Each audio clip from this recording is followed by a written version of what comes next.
Welcome back to the Third Stringers podcast, where we talk all sports all day. We got our host Noah Krot, that's me.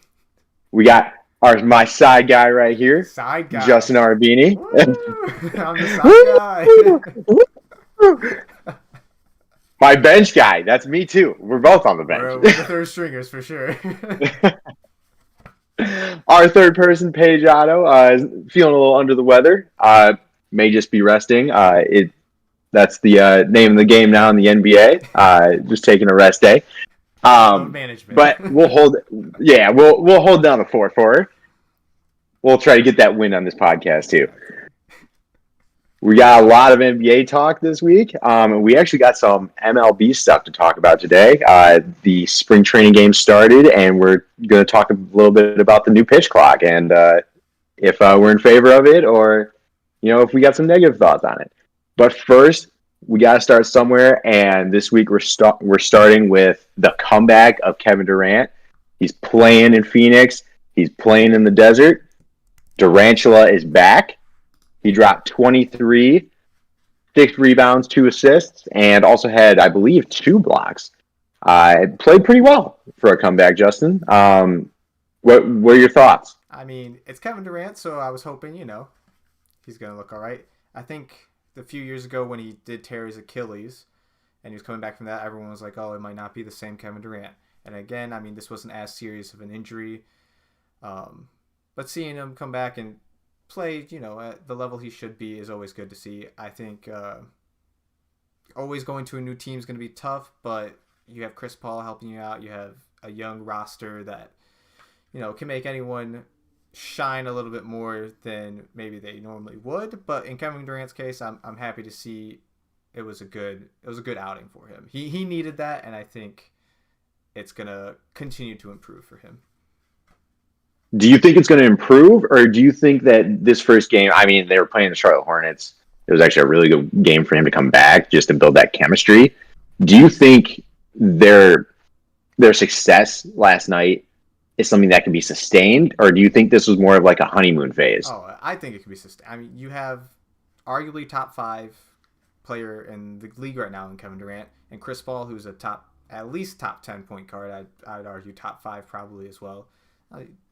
This team is good enough to continue winning. I don't know if they will be the best, but if Kevin Durant can continue to elevate and level up and take on that burden that he probably should, like he shouldn't pawn it off to Devin Booker. If he can continue doing that, I think this team can contend in the West and they can come out of it. I hope they can. Yeah, they gave up a lot in this trade. They gave up Mikal Bridges, Cam Johnson, T.J. Warren. T.J. Warren came to Phoenix with him. But they gave up a lot. They gave up a lot of their depth, and now they look a little weaker on that side. So it'll be interesting to see if they can stay healthy and if they can keep those core 5. But that kind of leads me into my next question. Do you think this could be a super team? I mean, you got Chris Paul. You got Devin Booker, one of the best shooters that we've seen in a while. Just an all-around baller. Got that Kobe mentality. Kevin Durant. We'll see who they play at the 4 or the 3, depending on what you call Kevin Durant, and then DeAndre Ayton down low. Do you think this could be a super team? Let's go out of the way and say right now that I don't think it's a super team. Love that. Yeah, I don't think it's a super team because Chris Paul is in his decline. He's past his prime. Obviously, still a great asset to the team. Devin Booker and DeAndre Ayton have proven they're good and proven that they deserve to be on any roster, especially most teams' starting positions. But either one or both of them need to really elevate for me to say it is a super team. Chris Paul can't handle a 30-point game every night. Kevin Durant can. But for me to call any team a super team is you have to have at least 2 players that can easily drop 30 at any given moment. And, I mean, DeAndre Ayton's a great anchor, but I don't think he's going to be the one to do that. So Devin Booker really has to step up and be consistent at that high caliber, which I think he can be. So given a few end of the season, maybe into next season, depending on who stays, who leaves, what happens with that, I think this could be a super team. Devin Booker is really the piece that's going to make that happen, though. Okay. I think I've said this on the last podcast too. I don't think the Suns are going to win it this year. I just don't think that they're going to have enough games to kind of work out that chemistry. I think this is kind of a honeymoon phase. And again, they're playing the Charlotte Hornets without LaMelo, who was actually done for the year. But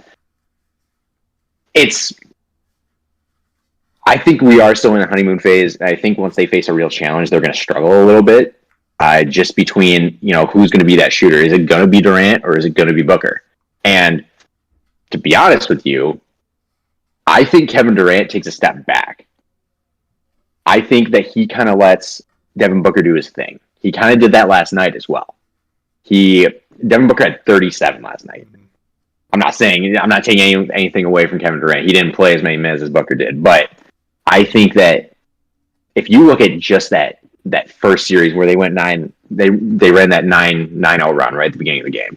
Devin Booker was passing it as well, and just he opened up a lot of room for Kevin Durant. And I think once Kevin Durant comes back to his full potential off the injury, where he's playing 33, 34 minutes a game, 35 minutes a game, I think you see Devin Booker become the star, because a lot of people are going to focus on Durant. Durant will pass it off to Booker, and Booker will make that shot. I think Booker will take a step up from this trade. Yeah. And we're going to see how much of an impact DeAndre Ayton can be defensively, because I think Durant's going to kind of take a step back on the defensive side too. And Booker's never been a great defender. Chris Paul really, again, he's declining, right? He's aging. So I think if they can put a 3 or a 4 as a defensive guy, maybe even Torrey Craig, they can make a run, but I just don't see them doing that. Yeah, I mean, they are in a honeymoon phase. They still have a decent amount of the season left. It's not pressing, but I guess when it comes to any team you're on, especially at this level, right, the NBA, it's always nice to have the option of Kevin Durant or Devin Booker, right? And Devin Booker stepping up needs to happen in order this to be a team and really to solidify them as a contender. But on the same note of that, I'm looking at other team stars, right? And obviously Kevin Durant's on the Suns, but if we're calling Devin Booker to the future, the number one shooter, the number one go-to guy, he's not competing with the Celtics. He's not competing with the Mavs. He's not competing with who else is up there? I mean, I would put him under the Trailblazers. There's a lot of other teams that their number one guy, I would say, would easily beat Devin Booker in this 7-game series. Obviously, it's a team sport, and you can't just base it off of that. But Devin Booker really needs to step up. It's almost, it needs to be MVP level play from him for the rest of the season if they're gonna win the season, which again, don't know if they will. That's whatever. But next season, he has to be that guy. He has to make everyone believe, okay, Kevin Durant will pass it to Devin Booker. Of course, they'll have the option not to, but he needs to solidify that. He needs everyone looking at, oh, don't let Devin Booker get the ball. That's kind of where my mindset is for that team right now. Yeah, they, we're going back to the super team thoughts. Realistically, in the long scheme of things, I think we had one super team over the course of the last 15 years in the NBA, and I think it was that Warriors team with Kevin Durant.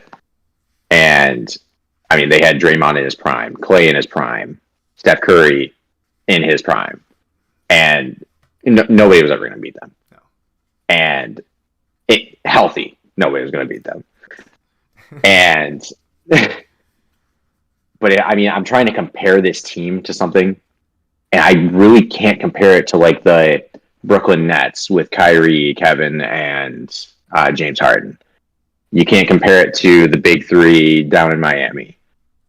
You can't compare it to the Warriors. I think the closest resemblance is actually the Thunder of the 2016 year. I agree. That's exactly what I was thinking too. Yeah, it's more of you got a 1-2, a big 1-2 with Devin Booker and Kevin Durant. But, I mean, you got DeAndre Ayton that kind of plays that same mentality of Serge Ibaka when he was in his prime. And Deion Waiters is more of a Chris Paul. I'm not saying they're comparable by any means, but like in terms of like, you know, the level of their play now, like that was kind of the similar mindset. But yeah, it's more of the Thunder team, and that was the team that I thought would have won the NBA championship that year if they would have just won one more game and beat the Warriors that year. But because I think they would have pulled it off against the Cavs too. But yeah, I don't want to call them a super team either. I think you give it one more year, and depending on how Devin Booker is, and even DeAndre Ayton, if DeAndre Ayton steps up, then I would consider it. I mean, since the Warriors team of Kevin Durant, Steph, Clay, Draymond, the idea of a super team has changed a little bit, but you still have those big three in Chris Paul, Devin Booker, and Kevin Durant. And if Devin Booker really steps it up, I think they could be next season. Fair enough. All right, let's move on to a devastating injury. And I'm not talking about LaMelo. Yeah. I'm talking about LeBron. As you may have heard, LeBron hurt his foot. He said he heard something pop. There's a lot of skepticism on if he will return this year. He's going to see a foot specialist, and he'll be reevaluated, I believe, in 2 weeks. Does this ruin the Lakers' chance for a playoff run? I want you to answer first, because I have some interesting thoughts on this. All right. So, you know, originally my thought process was they're going to have to rely on Anthony Davis to be everything, which he can do. In his prime with the Pelicans, that's what he was. And he was pretty good at it. And even against the Grizzlies this past week, when LeBron was out, Anthony Davis had a very good game. They still end up losing, but the Grizzlies are one of the top teams in the West right now. And, you know, I'm kind of sitting there, I'm like, can you really trust Anthony Davis to stay healthy? Can you trust him to, you know, pull off these late game runs and win the games that they need to? But then I was looking at their schedule, right? For the next 2 weeks, you got Timberwolves on tomorrow, Friday. You got the Warriors. You got the Grizzlies again. But then listen to this little run. Raptors, Knicks, Pelicans, Rockets, Magic. That's all the games that would be within a 2-week span, the 3-week span of LeBron being out. Those are winnable games. It's not like they're playing the Nuggets and the Suns. Like, these are easily winnable games. The Warriors won even now. We don't know if Curry's going to be back for that game, but I mean, these are definitely winnable games. Does the new team do that, though? I think LeBron is such a strange player in that, yes, he benefits everyone, but he also kind of holds everyone back because you're playing with LeBron, right? So for me, LeBron being out, again, you kind of alluded to it, Anthony Davis can be that guy if he's healthy. I'm okay. Real sidebar. I'm like 99% sure all the load management has been coming because of Anthony Davis and Kawhi Leonard the past 7 years, and now teams are like, we can't afford that. So let's. But anyway, back on the topic. If Anthony Davis stays healthy, they can win a few of those games. I think D'Angelo Russell can play better, and he will play better during the stretch as well. It's just all the role players that are always up in the air, even when LeBron's on the team. If he has 2-3 bench players that can get him 10 points, then they'll win a game. If they don't produce at all, then they struggle. That's happened throughout his whole career, and it's always been frustrating as a Kobe fan or a Michael Jordan fan of, if they have the ball, they're winning the game. That sort of mentality. It's always been different with LeBron of, oh, he needs that perfect scenario almost, and it's just kind of frustrating, even though he puts up 40 points a night. So I think it's doable. I think if they're going to do it, they're going to slide into the like 9th, 10th seed, if at best 8th seed if they're lucky. But man, it's going to be tough, and you need the perfect scenario of Anthony Davis to stay healthy and a couple of the role players to give them some relief. I just love the delusional Lakers fans that just love to come in and say, like, they see one game, right? And where everything goes really well, they pull off a late run and win the game. This was back when LeBron was playing, and they're like, "Oh yeah, we're winning the championship." And it's really funny to me because first of all, the honeymoon phase is a thing. Like when you come in, you just happen to gel really well because you got a new aura around you. But as soon as you face that team that just figured out how to play against you, then everyone starts doing it, playing that way against you, and you struggle. Yeah. So I don't think that the Lakers are going to make it. I think they're just going to miss. Maybe they slide, like you said, in the 9-10 seed, but I think they lose in a play-in game. Yeah. But they have built this sustainable team where they can come back next year and do it again, and maybe just get a few more, reps in, build that team chemistry. They've got the shooters around LeBron now, which is always what I've said for the longest time is what you need. Again, that's why the Westbrook experiment didn't work. Mm-hmm. You need shooters. You need 3-and-D type players because LeBron's going to drive the ball. LeBron's going to bring the ball up. So you just need to get 3-point shooters around him, some mid-range shooters around him, and just play like that. Yeah. But I think this will be something that's a next year problem. I think the Lakers are done this year. That's a hot take. I think they can still make it 10th, maybe 9th seed, but I get the argument. There's a lot of good teams in the West, so that's also what I have to consider, or anyone can have to consider. There's a lot of good teams out there, so that makes sense.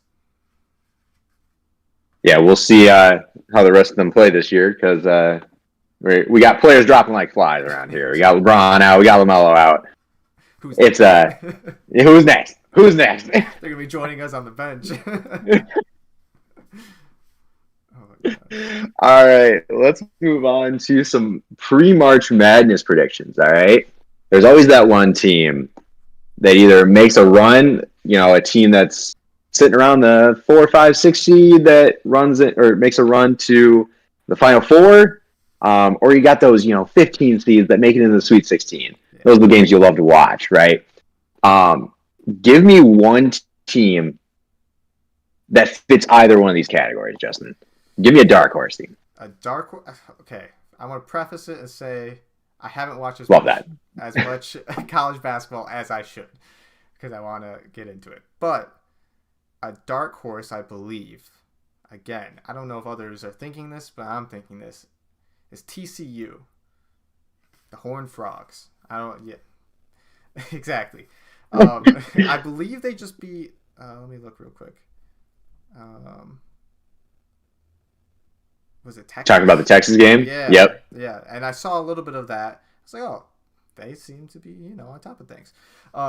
They looked good, and I know their record doesn't show a great record, but a couple of their players that I saw some highlights of stuff.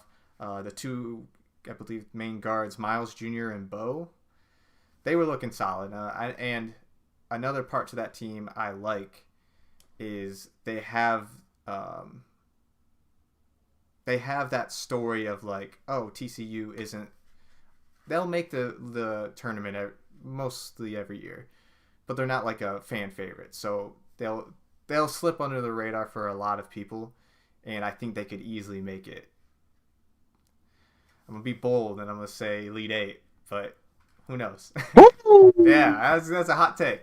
But I think they can do it. I was watching a little bit of that game, and I was like, this team looks solid. If they play like that throughout the tournament, they can make it that far. And then it comes down to talent at some point, and maybe they don't have those star players. But who knows? March Madness, it's madness for a reason.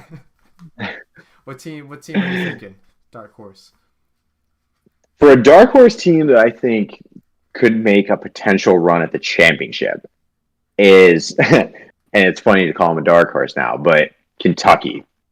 Kentucky has played so much better these last few weeks, and their freshmen are finally starting to gel, which I think has been the problem with Kentucky for so many years. It's just they flip talent just so fast that they don't have time to build anything.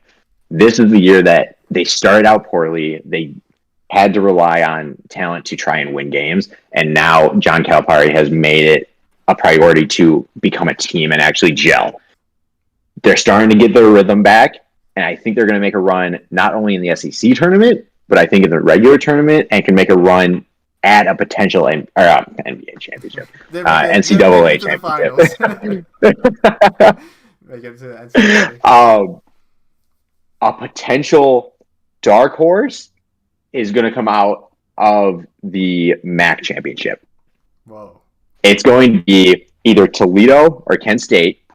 Toledo's won 14 straight. Okay, they're not going to make a run. Not going to make a run for the NCAA tournament. Not like a real NCAA championship run. Just Sweet 16. It's Toledo or Kent State here. Okay. For those who don't know, you went to Toledo, so that's why I'm saying that. I did. I can see it. I mean, especially for Kentucky. I've always thought about that. I mean, all the major schools at this point, you get them for a year and they're gone. And it's. I could only imagine it would be so tough for these head coaches to try and develop these players at a rate that can actually work for them to make it far in the playoffs.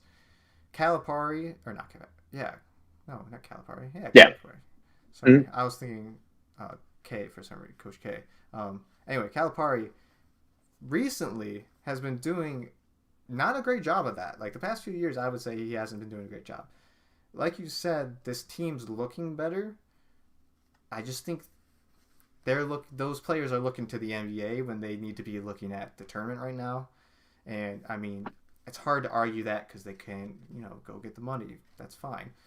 But if they're playing for, okay, let's try and establish this dynasty again, I think they could make it. I like that pick. Yeah, another team to watch out for, Miami Hurricanes. They brought back a ton of players from last year when they made I think they made an Elite Eight run. Brought back a lot of players. That's a sneaky team.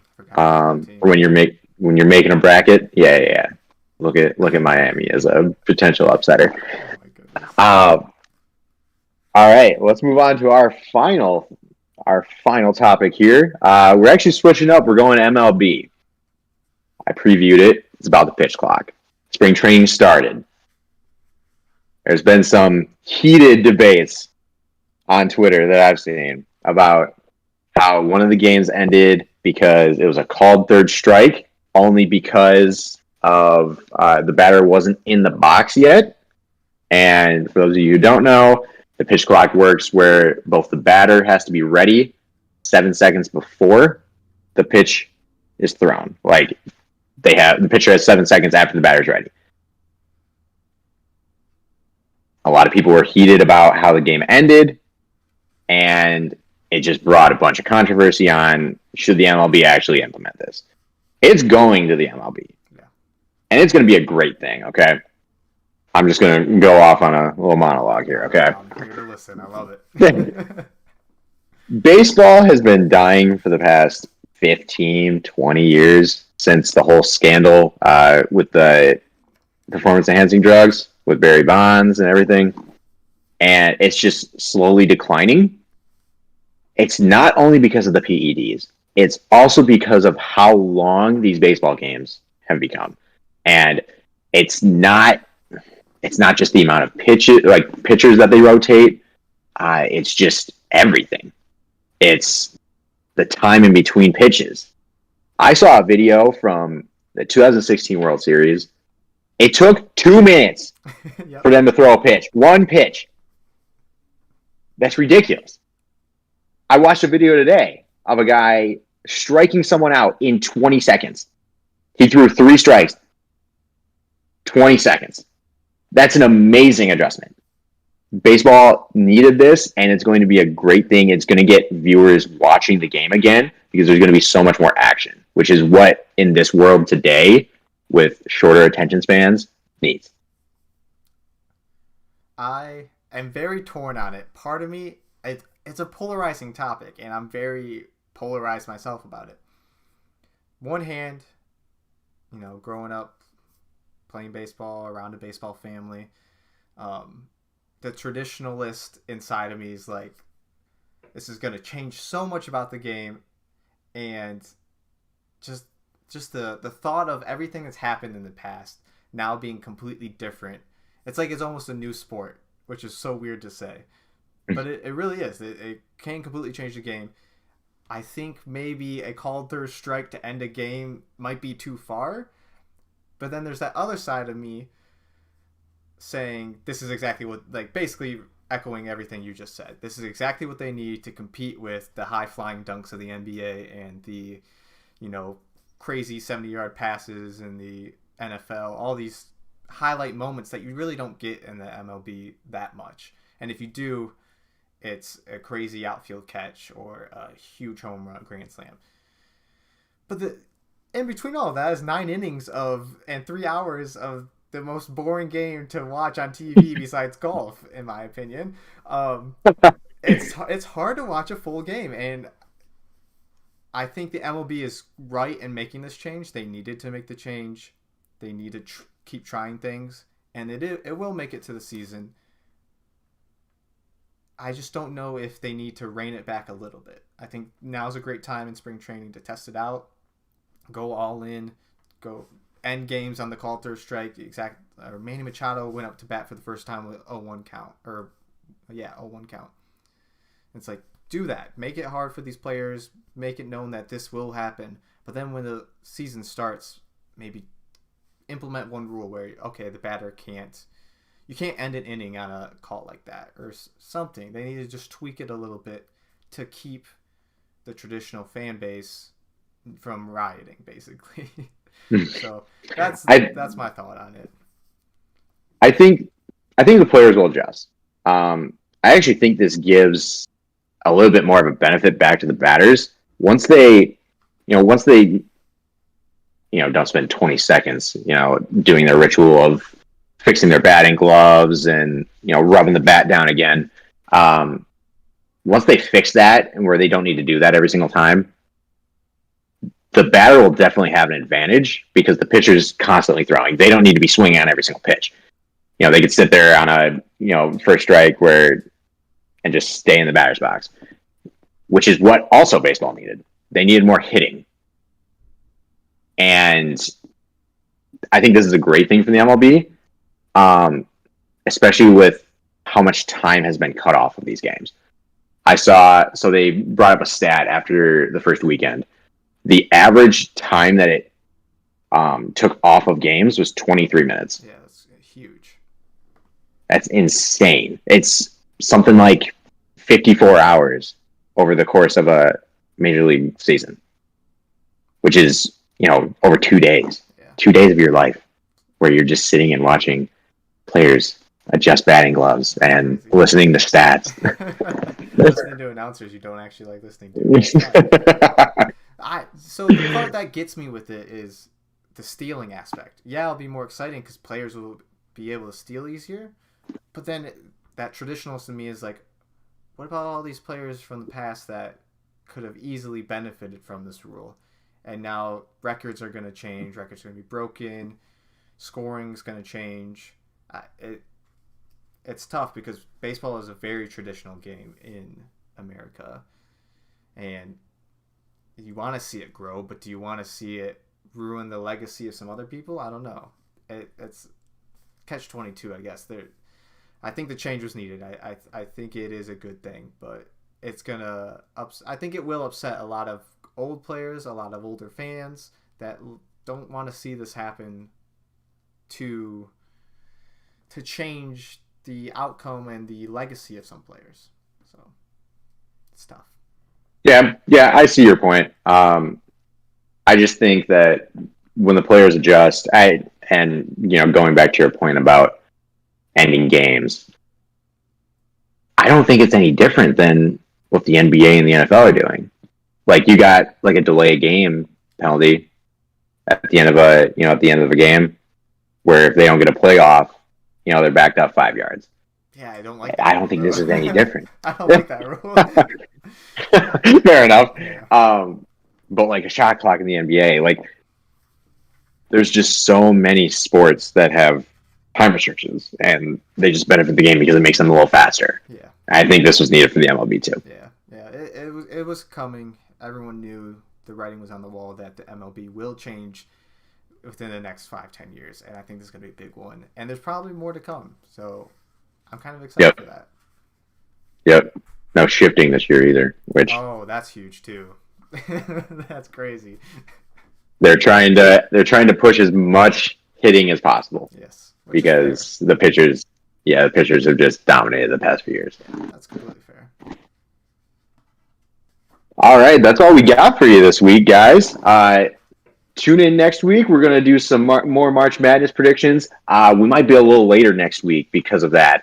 We might wait and see, when the bracketology comes out. We're not quite sure yet. We'll get that figured out. But just stay tuned. We'll let you know, and we'll give you our March Madness picks. All right, guys. See you next week. See ya.